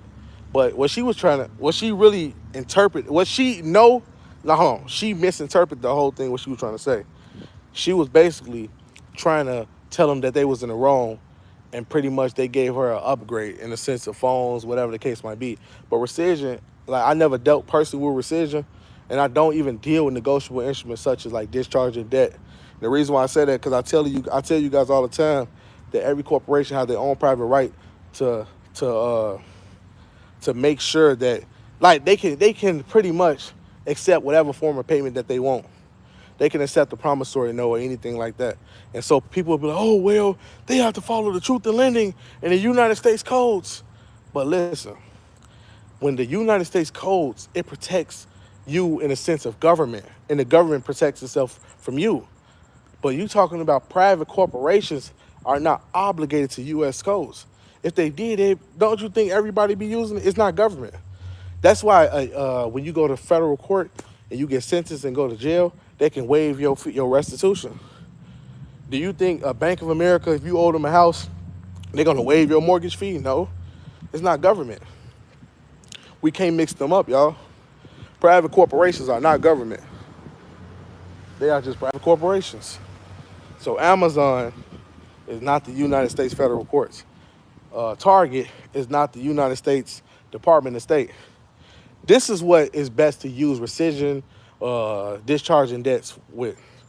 Use it with government institution. If you owe restitution, you can use that shit. If you owe child support, you can use those methods. Now, anything else, as far as like you got a phone bill with AT&T, the thing about it is, even if they withdraw, say for instance, say if they discharged it, they just gonna cut off the account. You're not a good creditor in their eyes, or a good debtor for say. Cause you trying to discharge a $50 bill or a $100 bill, they're gonna laugh at you. That's why I tell people to find methods to protect real assets like homes, cars, boats, stuff like that, money, gold. Because a $50 light, because you gotta do it every month. You gotta keep it in the service on, or the credit card bills, the same thing. Because all they're gonna do is cut that out. They're gonna cut all that stuff out. Yeah. Should I use my new account to get funds from all? Yeah, you can. You talking about overdraft thing, right? Yeah. Whichever bank you more established with, that's the best thing you can use overdrafting with. The banks like you really established with. It's always like the banks you really established with, and you can use like those.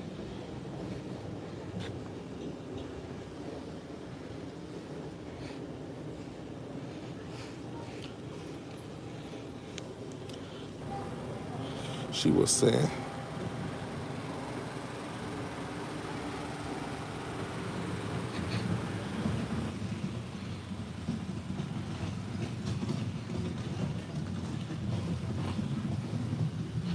I understand what she was saying. I understand what exactly. Look, this is the thing. Too many people saying it, but no people proving it. Because one thing you can do to prove me wrong is to show me proof. If you want to prove me wrong or prove anything that I'm saying or anything like that, or even if you're learning, you gotta go out there and do it. I told you what I know about it, but it's not up to me or you. It's up to the information and the evidence. Because remember this: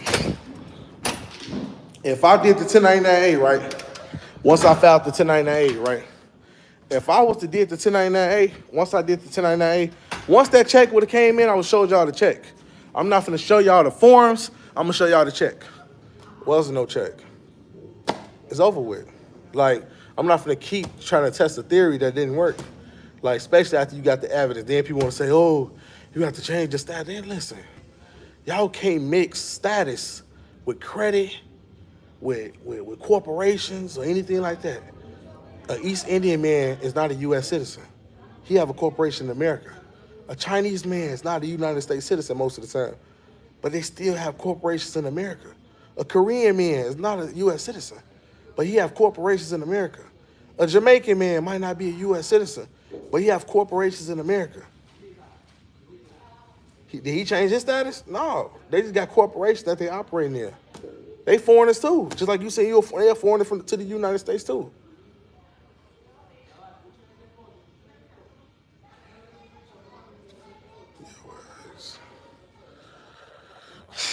You want me to tell you the proof of the loan?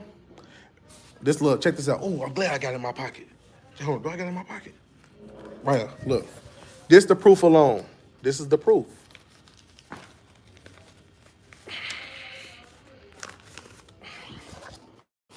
You see this?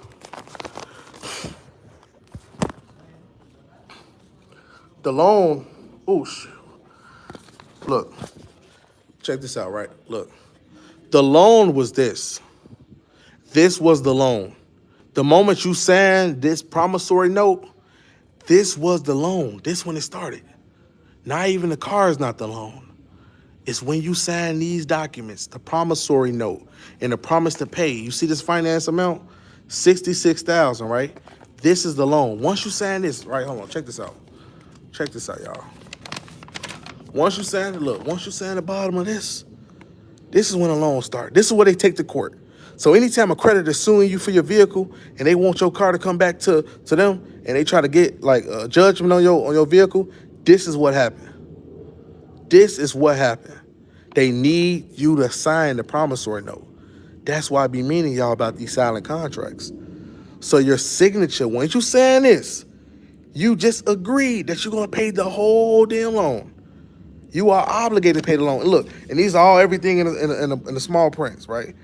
Agreement, acknowledgement, consumer credit report, promise to pay, trust account, Navy Federal agreement, guaranteed asset protection security agreement, default agreement, that's if you default, military annual percentage rate, right?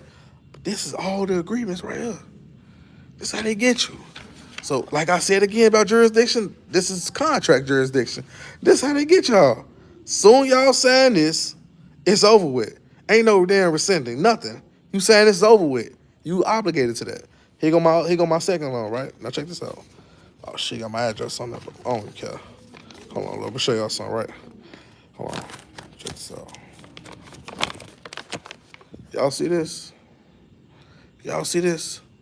This how they get jurisdiction. This is my second vehicle. This how they get jurisdiction. These are two different contracts, two different finance. See? One is $68,900. One is $66,341. Y'all see? This how they get y'all. They get it all the time. So when y'all wonder why y'all have to pay it, the reason why y'all gotta pay it because you signed a promissory note. You promised that you would pay it. So you try and get funds back and say they committed fraud. They say you committed fraud by saying you signed this paperwork. And also, they without prejudice shit don't mean nothing. You reserving your rights, that's okay. But at the same time, you still sign the paper. That's it. That's all they need. So they don't care about the UCC 1-308. They don't care about that, y'all. You sign anything, they're going to just use that signature. So the without, they don't care about that. This is what you need to do, not sign anything at all. I sign a damn tablet. It don't matter if you sign a tablet. It don't matter if you sign a shoestring. You still signed something. And they got proof that you signed it. And they got proof that you signed that promissory note. And once you sign that promissory note, you subject to that. Don't matter what you signed. It don't matter if it's fictitious or not. Their whole system is digitized. They have me sign a piece of paper. This ain't no emperor's tablet and nothing like that. It's a regular piece of paper. They printed this shit out. All they need is that signature right there to get you in. And you owe them a lifetime contract. So now when they try to go to court, they using this. They say, Your Honor, we bring him to court with this promissory note. We can't bring him to court just because he cashed the draft check. We bring him to court with this promissory note. And so he'll try to argue, well, money is not this fictitious. Their agreement says otherwise. Their agreement says otherwise. The provide the original copy. These are all copies. They got the real copy. They gon' whatever they print out, that's the original copy. So they print out 3, 4 of them, that's the original copy. You send them a copy of it, that's the original copy. Because the thing about it is, it gives you specifications on the loan, and they give you clear details on the loan. All they need is a signature. Because once they get the signature, that's when they have a security interest. Because you don't have security interest or a real live claim if the contract is not signed. If it goes unsigned, that's why they acting like that towards me. That's why they acting like that towards me. Because they're like, oh, sir, can you please send us back the thing signed? And all? Hell no. Why would I do that? Why would I do that? Hell no, I'll think about it. Listen, I'll send y'all back your signed once I sell the truck. Yes, I'll send it back to y'all signed.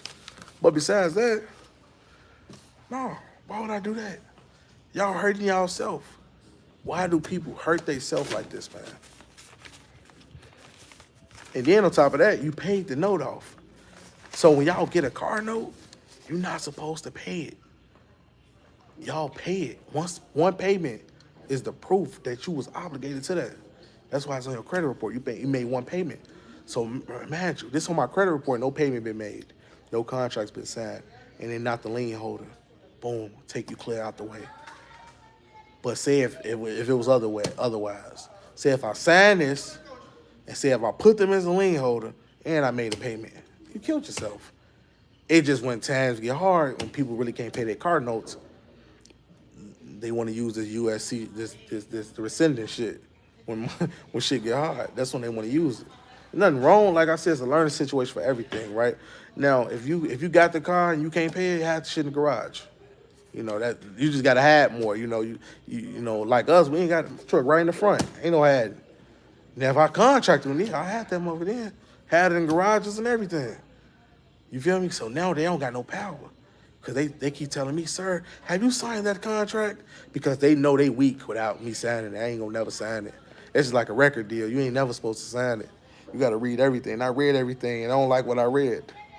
They wasn't talking friendly or nothing. They was disrespectful to me.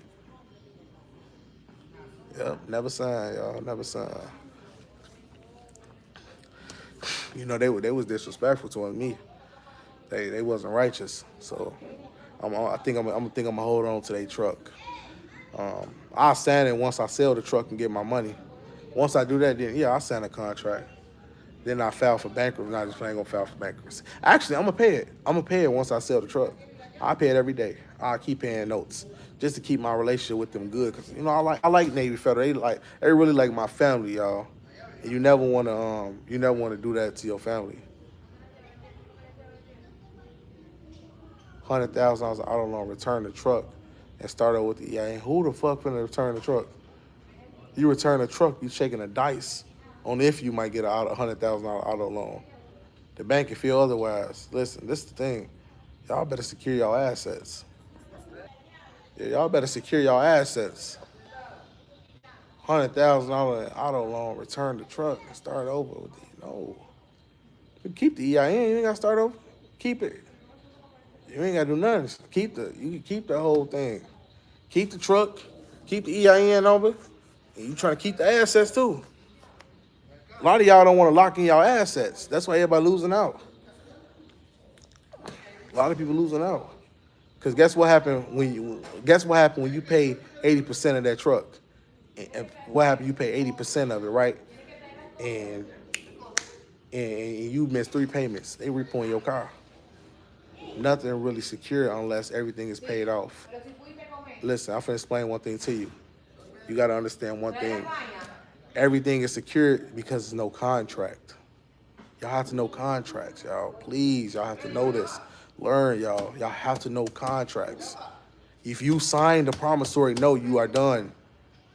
You sign it, you done. I didn't sign, that's why they acting like that. I just read, y'all. That's the only thing. You don't gotta read no damn books. You can read. It clearly says it. It clearly says it right here. It's a promissory note agreement. Let me go through it again, y'all. Look. Y'all see this? Promissory note security agreement and disclosure. If you sign it, you agree into the payment, the term, the amount of payments, the monthly payments, and all that. You agree into everything like this. You see? And this is exactly what you're agreeing to. This is what they can use in order to gain power over the vehicle. It's not, it ain't got, being paid off ain't got nothing to do with it. It all got something to do with is they name on the loan. You see in the back when I read it off? Hold on, let me go down here. Hold on real quick, y'all.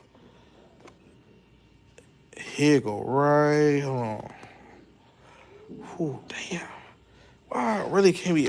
I never can find this stuff every time I get to that point. Navy Federal, okay, you can say the applicant owner will deliver to Navy Federal a certificate of title or other proof of ownership reflecting Navy Federal as the first lien holder. The certificate of title must also show the individual owner applicant as a registered owner, right, of the collateral. Failure to comply and can increase your monthly payment if Navy Federal exercises right to file for a for the lien recorded title. Filing fees will appear as a debit on the application.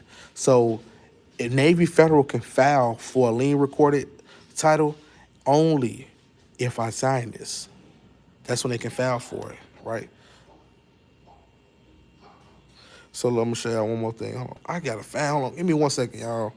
Man, I gotta find it where it say unsecured loan. Shoot. Unsecured loan. Man, this mud on here. It's on here. I just read it to y'all earlier, but I don't know if everybody got the memo. So let me. Yeah, but if they don't get the contract or you don't put them as a lien holder, it's a wrap. There's nothing they can do. They can't tow it. They can't do nothing. They're not the lien holder. How you gonna tow a car? You're not the lien holder. All you did is pay for the vehicle. The loan don't start. Remember, the loan don't start until you get the vehicle. Once you get the vehicle, that's when they send you the paperwork. They say, okay, here go the finance amount or whatever the case might be. But the main thing they need done, they need this done. They need this because that's proof that the loan has been started. That's proof, y'all. That's proof. That's when a loan starts. So you sign it, you acknowledging that you have understanding and you accepted the terms. You accepted the loan once you signed it. So when people try to say, oh, there's no such thing as real money, money ain't real, and oh, everything is credit, you violating my constitutional rights, they're gonna laugh at you. They're gonna laugh at you. Because they say, oh, this person clearly can't see what's going on. We sent them a promissory note. He signed it like William Shakespeare. You signed the whole document like William Shakespeare, and you sent it back to him. And now you mad because they finna take their property back because you told them it's their property.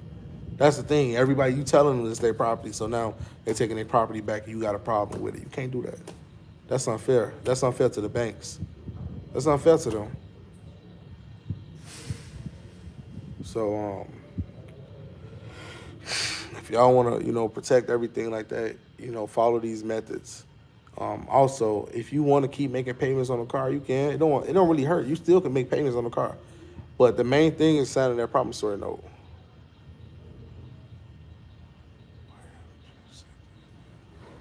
I can't read, yeah. You can't read. You don't understand what the hell this is. You have no recollection of what this is or what this means. And I'm gonna tell you something crazy. They can't even talk to the dealer about the lien recorded. Cause they probably asking, why the hell you haven't found no lien in the state? Cause they told me it's my responsibility to go up there and put them as the first lien holder. That's what dude told me. because they don't file out of state really. They just pay the taxes out of state. But this is what I'm about to do. Um, I'm about to put it in my name. It's already under my name. But me personally, I would never put them as a lien holder. I'd rather this thing go to an unsecured personal loan. That's what I'd rather do. An unsecured personal loan and continue what I'm doing. It don't really matter if it goes to an unsecured personal loan. You still good either way. So you can pay them until until you can't, until you don't want to do it no more.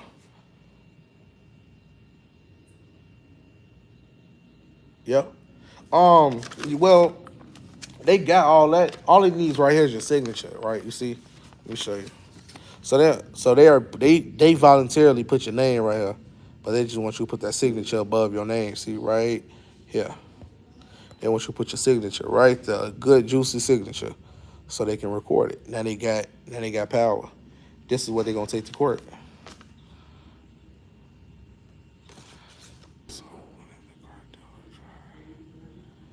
No, the car dealer ain't got nothing to do with the bank. All they doing is selling you the car, and they using the bank check. The bank only thing they did was purchase the vehicle. The bank ain't did nothing. You ain't got nothing with the dealership. That's just like a regular check you bring it to them. They don't care about that. They don't care about the check. All they care about is what's going on with the once they get everything good, they get the PIN number from the bank. That's it. They done with you. It's up to the bank now. The bank got a worried about worried about that. You know, the bank got to worry about that. We ain't got to worry about that. Not at all. We ain't got to worry about that at all. Leave that whole thing alone. Leave everything. So now the bank, they gonna contact you. Hey, we sent you your promissory note. They told me they said, hey, it's going. This is the third attempt of sending you your promissory note. It's gonna be fourth attempts. It's gonna be fifth attempt and 10th attempts. I'm not signing nothing.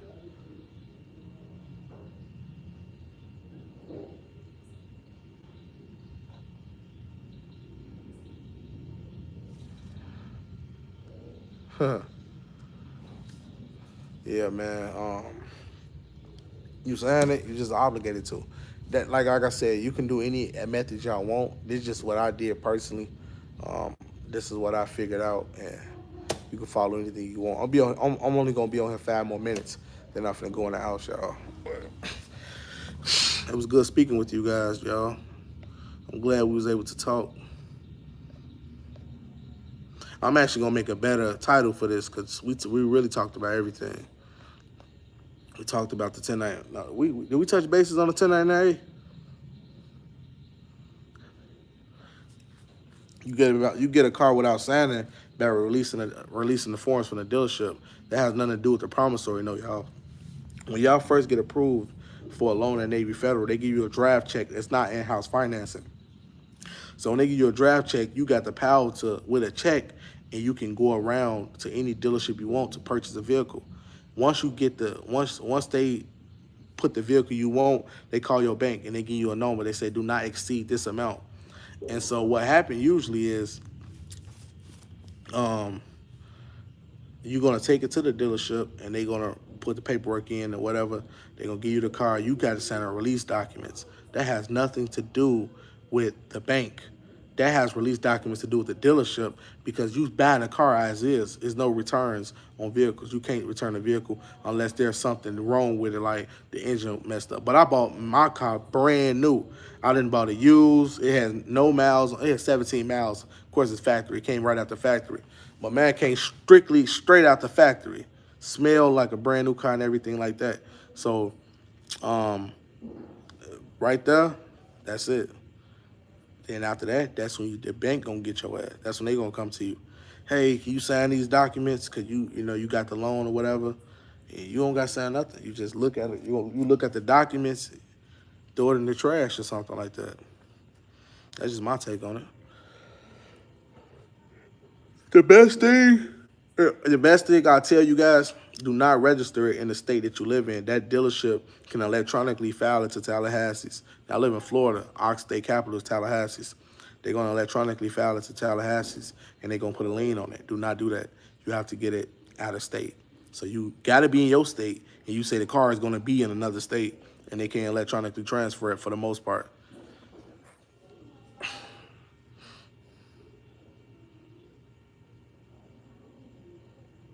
Yeah.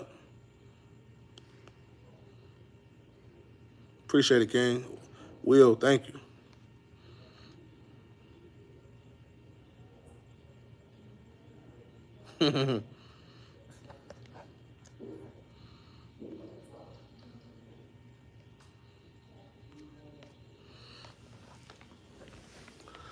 Oh, man.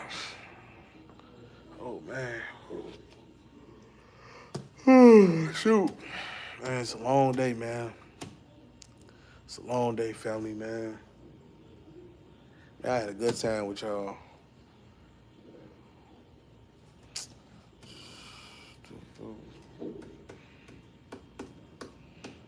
Any more questions? I'll be on here like 2 more minutes. So, I finna walk towards the house. Y'all don't see me throw it in the trash? Huh? Y'all think I should throw these in the trash? Throw it right in the garbage, huh? First, I gotta do my last little thing. Finna sell the truck. I'm about to move out the country, y'all. Ain't never coming back to America. Y'all think I could go to a third world country with 100,000 and live good? You know, and I can go to Bali, Indonesia. Me and my wife live out there.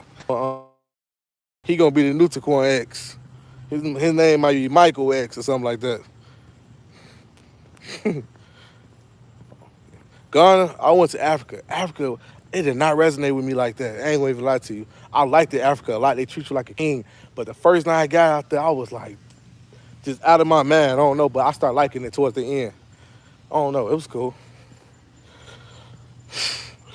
Yeah. I might sell this channel, y'all, to a guru. He can have it. Or I might just give it away, you know, because had a good journey with you guys, man. But you got to just retire. I made 100 videos talking about some damn retirement. That'd be crazy. That'd be crazy, man. Take out the passport.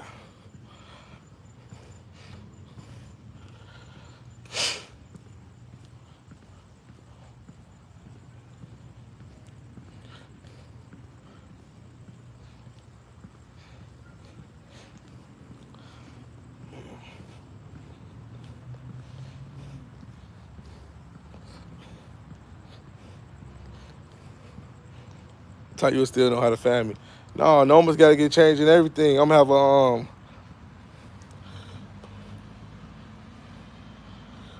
man, me personally, I have to change my number to like a Bali, Indonesia number. And like my name not gonna be TaquaneX no more. And my name is TaquaneX. Like a lot of people call me Taquan. My name is not Taquan. I call myself TaquaneX. The reason why, I think a lot of you guys know why I call myself TaquaneX. It was actually because of Malcolm X. Because when we lost our original native names, and so he used to put the X behind it. But all right, y'all, I'm gone, family. Peace and love, y'all. Peace and love. I'm out.